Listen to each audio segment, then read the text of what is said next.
I want to take just a moment and talk about partners. You know, we all have them, and one of the greatest partners I ever had was kind, loving. His eyes would just light up as soon as I came in the door, and sometimes he would lick me.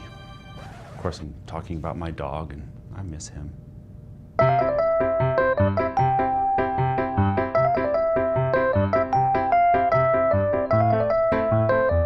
All right, so today we're going to talk about business partners. And no, I'm not talking about you've got that crazy idea for selling used socks as a startup and you got to find a co-founder.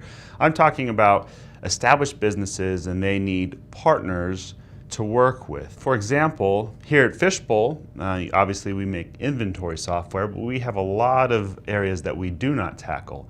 So we don't really tackle anything with taxes, but we do work with and integrate with Avalara, who's awesome at that. We are very closely knit with Intuit, making sure that we integrate into the financial packages that they offer. We also work with QSPs, which stands for QuickBooks Solutions Provider, like DBS, who, by the way, gave me this shirt. What a great partner. Having partners opens up a whole new realm of possibilities for you, and you can also do the same for them. And that is, there's new potential channels of revenue. So if you have a partner that has clients that have needs for, in our case, inventory, they can direct them towards us.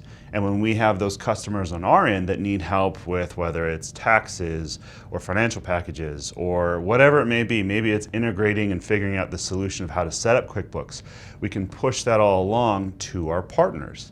And we're helping each other out, and we're also at the same time being able to call upon their strengths that we don't have. We have lots of stuff that we don't provide to our customers, but we know great companies that have those options ready to go for them. And one other piece that having a partner to work with provides you is it gives you additional insight as far as some of the things that maybe you could do better in your own business, as far as offerings that you can provide to your customers, maybe a new type of product. I mean, you could even work with a partner to create a whole new product in your industry and offer something that your customers have always wanted and you didn't even realize you could put together by working with a partner. So in closing, we've worked with and continue to work with a lot of great partners. If you want that ability for your company, reach out, check on LinkedIn, ask around. There's plenty of people in your industry that you can figure out how to address maybe some of the weaknesses that you have, how to work with others, and figure out a way that you can come together and have more than you previously have while also building upon whatever services or products that you offer. But if you're just looking for a partner to share your life with and have rich experiences and pick up after their poop, then maybe you should just get a dog. So I'm James, this is Whiteboard Wednesday.